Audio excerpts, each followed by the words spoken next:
C'est un rapport qui se veut un rapport diagnostique. On essaie de faire un état de lieu du processus électoral à l'ère de président Félix Tshisekedi, parce que vous le savez, ce sera un peu des élections de l'après alternance pacifique, parce que pour la première fois dans l'histoire du pays, un président proclamé vainqueur a pris la place sans coup de feu, que l'autre président a passé les flambeaux. Donc c'est vraiment les élections d'après, et aussi c'est l'après Kabila, Kabila père, Kabila fils, c'est plus de 2 décennies de pouvoir.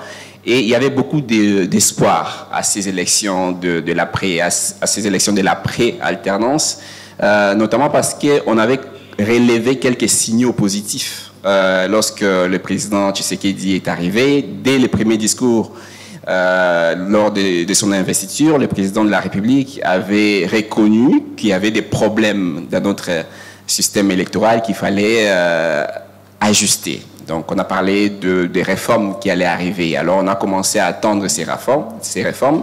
Et ces rapports état des lieux qui a été publié la semaine dernière vient faire un point d'étape pour dire où est-ce qu'on en sommes. On a eu beaucoup de promesses, où est-ce qu'on en sommes? Parce que c'est un prolongement aussi de notre rapport qu'on avait publié déjà en janvier 2021, qui tirait un peu la sonnette d'alarme lorsqu'on voyait la société civile, l'opposition s'ébattre, mobiliser beaucoup d'énergie sur la question des dépolitisations de la CENI. Et à l'époque, déjà en 2021, on avait publié un rapport sur la réforme de la CENI, et ces rapports-là disaient clairement que la dépolitisation, dans les contextes actuels congolais, la dépolitisation de la CENI sera impossible.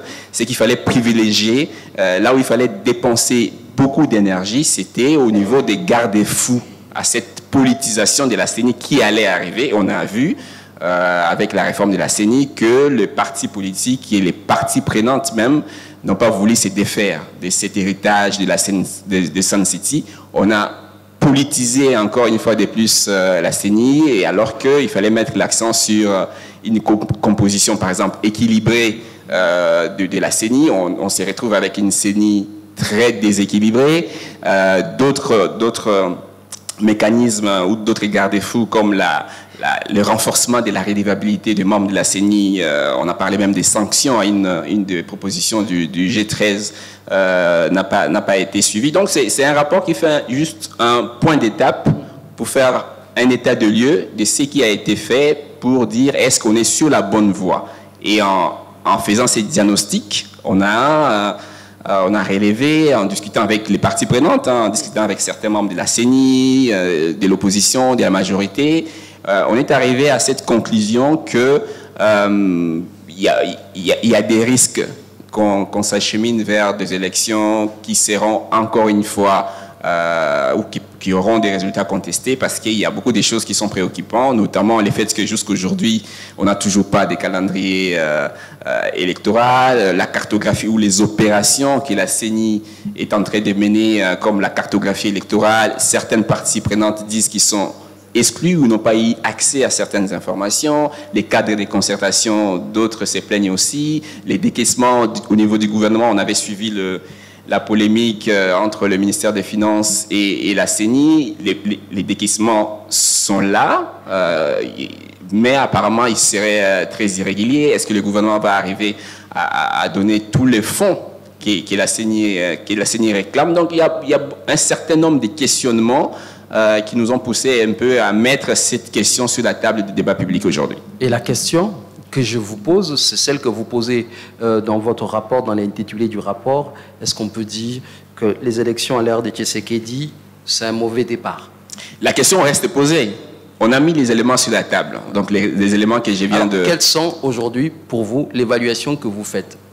Alors, nous on pense que le processus électoral a pris beaucoup de retard, notamment dans la phase de transition entre l'équipe dirigeante précédente, dont les mandats étaient déjà finis en 2019, et la nouvelle équipe qui est rentrée très tard.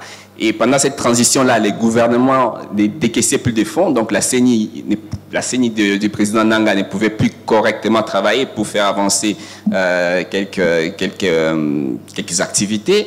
Donc cette équipe est arrivée en retard et elle est arrivée dans la manière dont on connaît, dans la controverse. On a suivi tous le débat ou la polémique autour de la désignation des membres de la CENI, d'abord étoqué, puis